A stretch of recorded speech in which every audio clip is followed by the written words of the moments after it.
Hello yes welcome to our channel. So ప్రస్తుతం మనతో పాటు ఉన్నారు డాక్టర్ శ్రీనివాసరావు గారు. సార్తో మాట్లాడి ఈరోజు హెల్త్ కరంగా మరికొన్ని అప్డేట్స్ అడిగి తెలుసుకుందాం. నమస్తే సార్. నమస్కారం అమ్మా.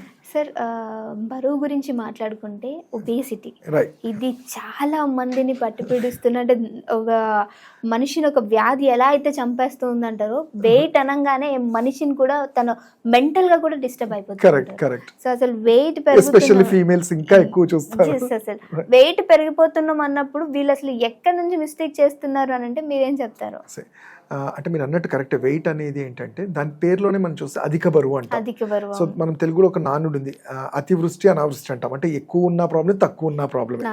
సో అధిక బరువు అనేది ఏంటంటే ఇక్కడ టూ థింగ్స్ ఎక్కడ మిస్టేక్ చేస్తారు అంటే ఒబేసిటీ, దీన్నే ఓవర్ వెయిట్ అంటాం. దీని గురించి చాలా మందికి అందరికీ ఇప్పుడు నాలెడ్జ్ ఉంది. అంటే డాక్టర్స్గా మేము చెప్పాల్సిన అవసరం లేదు, గూగుల్లో ఉంది. వాళ్ళ సొంతంగా కూడా చాలా ఎక్కువ ఇన్ఫర్మేషన్, అనవసరమైన ఇన్ఫర్మేషన్ గ్యాదర్ చేసుకొని ఎక్కడ ప్రాబ్లం చేస్తారన్న క్వశ్చన్కి ఏంటంటే మనమే సొంతంగా వెయిట్ ఉన్నాము అనుకుంటాం ఫస్ట్ థింగ్. అంటే సరే ఎక్కడో అక్కడ బిఎంఐ చెక్ చేసాము, లేకపోతే వెయిట్ మెషిన్లో చేసాము అంటాం. చెక్ చేసుకొని ఫస్ట్ థింగ్ ఏం చేస్తారు ఇక్కడ అంటే, నేను బరువు పెరిగిపోయాను, ఫుడ్ మానేస్తాను. ఫస్ట్ థింగ్ అదే చేస్తారంటే, అది ఫుడ్ అనేది ఏంటంటే మన ఇష్టము అనుకొని వాళ్ళు నేను ఫుడ్ మానేస్తానంటారు. అంటే బేసిక్ థింగ్ అర్థమవట్లేదు. మరి చిన్నప్పటి నుంచి ఫుడ్ మానేస్తే అసలు ఎలా ఉండేవాళ్ళం, ఇప్పుడు సడన్గా మనం మానేస్తాం అనేది అదొకటి. ఇక్కడ ఎందుకు చెప్తామంటే, మనం చూసుకుంటే అధిక బరువు అనేది ఒక ఫ్యాట్, మన శరీరానికి ఫ్యాట్ చాలా అవసరం. ఫ్యాట్ లేనిది అసలు మనము ఎనర్జీ ఉండదు. దానికి మించి ఉన్నప్పుడే మనము అది ఒబేసిటీగా టర్న్ అవుతుంది. మరి మొత్తానికే ఫ్యాట్ని తీసేస్తే చాలా ప్రమాదం. సో మనకు అసలు ఎంత ఫ్యాట్ ఉంది, దాన్ని ఎట్లా కరిగించుకొని మెయింటైన్ చేయాలని దాని మీద కాన్సన్ట్రేట్ చేయాలి. అది చాలా మంది తెలియక మొత్తం ఫుడ్ మానేయటం వల్ల ఏమవుతుందంటే, ఒక ఫ్యాటే కాదు, మనకు కావాల్సిన న్యూట్రియంట్స్ అన్నీ కూడా మనం మిస్ చేసుకున్నట్టు అవుతుంది. అంటే ఫర్ ఎగ్జాంపుల్ నా క్లినిక్స్లో చాలా మంది ఒబేసిటీతో వస్తారు. వాళ్ళు మోస్ట్లీ ఒకటే చెప్పి నేను తక్కువ తింటాం డాక్టర్ అంటారు. ఫుడ్తో వాళ్ళకి అయ్యేది కాదు. అక్కడ ఏమవుతుందంటే కొన్ని సందర్భాల్లో హీమోగ్లోబిన్ పడిపోవడం వల్ల, అంటే బ్లడ్లో ఉండే హీమోగ్లోబిన్ తగ్గడం వల్ల బాడీలో వాటర్ రిటెన్షన్ పెరుగుతుంది. నీరు పెరిగేసరికి వాళ్ళు బ్లోనప్ అవుతారు. ఇప్పుడు దాన్ని ఆల్రెడీ హీమోగ్లోబిన్ తగ్గిన వాళ్ళు, వాటర్ రిటెన్షన్ ఉన్న వాళ్ళు ఇంకా ఫుడ్ మానేస్తే వాళ్ళు అది చాలా ప్రమాదకరంగా కూడా టర్న్ అవుతుంది.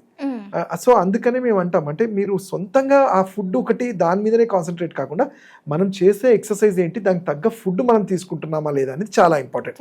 సో ఇక్కడ ఒక తప్పు చేస్తారు. ఇంకోటి ఏంటంటే, మనకి తెలిసింది విన్నది వాళ్ళు చెప్పారు వీళ్ళు చెప్పారని ఏ ప్రోడక్ట్ అంటే ఆ ప్రోడక్ట్ తీసుకుంటారు. అంటే దాన్ని తీసుకుంటే వాళ్ళు 10 కిలోలు తగ్గారంట, వీళ్ళు 20 కిలోలు తగ్గారంట. బట్ యాజ్ ఏ డాక్టర్గా, యాజ్ ఏ ఆయుర్వేద వైద్యుడిగా సైంటిఫిక్గా చెప్పాలంటే, మీరు చూస్తే మనిషిలో ఒక ఫ్యాట్ అక్యుములేట్ అవ్వడానికి కొన్ని ఇయర్స్ పడుతుంది.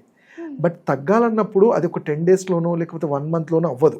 అండ్ ఇక్కడ ఇంకో ప్రమాదకరం, అది నేను ఒక హెచ్చరికలాగా కూడా చెప్పేది ఏంటంటే, మీరు చూస్తే 10 కిలోస్ ఒక 1 మంత్లో తగ్గితే మీ శరీరంలో ఉన్న ఫ్యాట్ అంతా ఎక్కడి నుంచి వెళ్తుంది, మీ కిడ్నీస్ ఫిల్టర్ చేస్తున్నాయి. మీ లివర్ అబ్జర్వ్ చేసుకొని, అంటే అది ఒక సంవత్సరం పాటు చేయాల్సిన పనిని మీరు ఏదో చెప్పారు, మిరాకిల్ది ఆయన చెప్పారు, ఆయనకి ఎక్స్పీరియన్స్ ఇది చెప్పారు అని చెప్పి నెలలో చాలా ఫాస్ట్గా చేసేసరికి తగ్గుతారు. ఇచ్చిన వాళ్ళకి తెలియదు, తీసుకున్న వాళ్ళకి కూడా తెలియదు.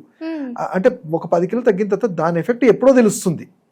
ఎందుకంటే సింపుల్ ఎగ్జాంపుల్ మీకు చెప్తే, ఇప్పుడు ఒక 10 కిలోస్ ఆఫ్ ఫ్యాట్ అధిక బరువు ఉన్న వాళ్ళని చూసుకుంటే, వాళ్ళు 10 కిలోస్ తగ్గారు అంటే దాంట్లో 7 kilos sodium, potassium, chloride, electrolytes అంటాం ఉంటాయి. ఓన్లీ 3 కిలోలు మాత్రమే ఫ్యాట్ ఉంటుంది.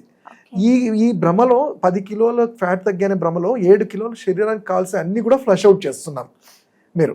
అండ్ నేను అదే కాకుండా అది కిడ్నీల మీద, వీటి మీద ప్రభావం చూపెడుతుంది. సో అందుకని ఒక ఆయుర్వేద వైద్యుడిని కలిసి దానికి ఇద్దరు, ఎందుకంటే డాక్టర్ కూడా వర్కౌట్ చేయాలి, డాక్టర్ కూడా దీని గురించి మీకు సజెషన్స్ ఇస్తాము.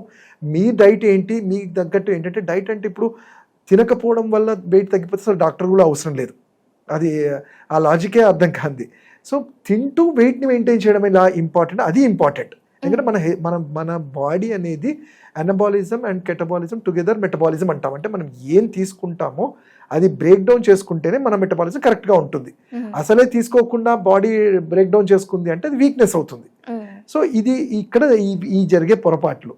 అందుకని మేమేంటే అసలు అధిక బరువుకు కారణాలు ఏంటి, వాళ్ళు తీసుకునే ఫుడ్ ఒకటేనా, లైఫ్ స్టైల్ ఏంటి, అసలు ఎక్సర్సైజెస్ చేయకుండా ఉన్నారా, కొన్నిసార్లు హార్మోన్స్ వల్ల ఏమన్నా థైరాయిడ్ కానీ, పీసీఓస్, ఫీమేల్స్లో పీసీఓస్ వల్ల కానీ, నేను ఇంతకుముందు చెప్పినట్టు హీమోగ్లోబిన్ కానీ, ఇతరత్ర వ్యాధులు కానీ, ఏమైనా మెడిసిన్స్ వల్ల అన్నా, ఇవి తెలుసుకొని ప్రాపర్గా వాళ్ళకి గైడ్ చేయగలిగితే అంటే నేను అనేది ఈ ప్రాపర్ గైడెన్స్ కూడా ఏదో షార్ట్ టైం కోసం కాదు, ఒక పద్ధతి ప్రకారం 6 to 1 year వరకు మనం దాని మీద వర్కౌట్ చేయాలి.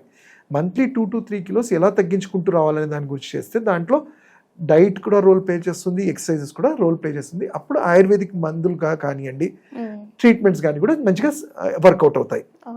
సరే, వెయిట్ లాస్ సంబంధించి ఏమైనా మంచి చిట్కా ఉందంటారా? డెఫినెట్లీ. అంటే నేను అన్నట్టు ఇప్పుడు మనం తెలుసుకున్నాము, ఒకవేళ వెయిట్ ఇట్లా ఉంది, ఎంతో కొంత మన నుంచి అవ్వాలి అంటే ఫస్ట్ థింగ్ ఏంటంటే మనము చాలా ఎర్లీగా రాత్రి డిన్నర్ అనేది కాస్త ఎర్లీగా చేయాలి. ఎందుకంటే మన మెటబాలిజం ఎంత బాగా ఉంటుంది, నైట్ టైం ఎప్పుడైతే లివర్ ఎక్స్పాండ్ చేసుకొని డైజెషన్ చేసుకునేటట్టు దానికి మనం సహకరించాలి. మనం లేట్ నైట్స్ తింటే దాన్ని డిస్టర్బ్ చేసిన వాళ్ళు అవుతాం. సో ఎర్లీగా తినాలి. అలానే నిద్ర కూడా సరిగ్గా ఉండాలి, ఎందుకంటే నిద్ర సరిగ్గా ఉంటేనే మెటబాలిజం అనేది కరెక్ట్గా ఉంటుంది. మేము ఆయుర్వేదిక్లో నాకు జనరల్గా క్వశ్చన్, వెయిట్ అంతా పక్కన పెట్టండి డాక్టర్, మాకు బెల్లీ ఫ్యాట్ అనేది కామన్గా అడుగుతుంటారు. అంటే ఫ్యాట్ చాలా ఎక్కువ ఉంది సార్ పొట్ట దగ్గర అంటారు. దీనికి సింపుల్ హోమ్ రెమెడీస్ ఏంటంటే మనం హార్స్ గ్రామ్ అంటాం, ఉలవల్ని పౌడర్ లాగా చేసుకొని బాగా పులిసిపోయిన మజ్జిగలో మిక్స్ చేసి అది స్టమక్కి ఆపోజిట్ డైరెక్షన్లో పెట్టడం వల్ల ఫ్యాట్ అంతా కరిగిపోదు. కాకపోతే ఎక్కడైతే ఈ సెల్స్ ఉంటాయో వాటిని అబ్జర్వ్ చేయడానికి, అక్కడ సర్క్యులేషన్ పెంచడానికి ఎంతో కొంత డెఫినెట్లీ హెల్ప్ అవుతుంది. సో దాంతోపాటు లోపల తీసుకునే మెడిసిన్స్ అంటాం, ఔషధాలు ఒక పద్ధతి ప్రకారం తీసుకుంటే ఎటువంటి సైడ్ ఎఫెక్ట్స్ లేకుండా చాలా బాగా వర్క్ చేస్తాయి. దాంట్లో నేను ఎప్పుడు చెప్పేది ఒకటి, త్రిఫలా చూర్ణం అంటాం, దాన్నే ఉసిరికాయ, తానికాయ, కరక్కాయ, ఈ సమపాలల్లో గోరువెచ్చని నీళ్ళు ఒక 5 grams తీసుకోగలిగితే రోజువారీ మనం తీసుకున్న ఫుడ్లో ఏవైతే ఫ్యాట్స్ అక్యుములేట్ అయి ఉంటాయో క్లిన్స్ చేస్తూ వెళ్తాం. అలానే మన ఫుడ్లో ఫ్రూట్స్ కూడా యాడ్ చేయాలి. అంటే హై ఫైబర్ ఫుడ్ ఉండాలి. మిల్లెట్స్ కానివ్వండి, ఫ్రూట్స్ కానివ్వండి, వెజిటేబుల్స్, ఇవన్నీ కూడా చాలా హెల్ప్ఫుల్గా ఉంటాయి. అట్లనే మనకి జీలకర్ర అంటాం, మీరు చూస్తే ఇది అందరికీ మన కిచెన్లో ఉండేది. ఈ జీలకర్రని మనం కషాయం లాగా తీసుకోవడం వల్ల మెటబాలిక్ ఫైర్ అనేది మంచిగా అవుతుంది. అంటే మెటబాలిక్ ఫైర్ పెరిగినప్పుడు ఏంటి, తీసుకునే ఫుడ్ ఈజీగా డైజెస్ట్ అవ్వడానికి హెల్ప్ అవుతుంది. అట్లానే నేను ఈ చెప్పినట్టు త్రిఫలా చూర్ణాన్ని మనం రోజువారీగా తీసుకోవడము, కొంచెం ఫిజికల్ యాక్టివిటీ ఉండాలి. అంటే ఏదో వెయిట్స్ ఎత్తడమే కాకుండా నార్మల్ ఒక 15 to 20 minutes వాకింగ్ అనేది కూడా యాడ్ చేసుకుంటే చాలా మంచిగా ఎఫెక్ట్గా ఉంటుంది. Okay, thank you so much sir, చాలా చక్కటి ఇన్ఫర్మేషన్ ఇచ్చారు.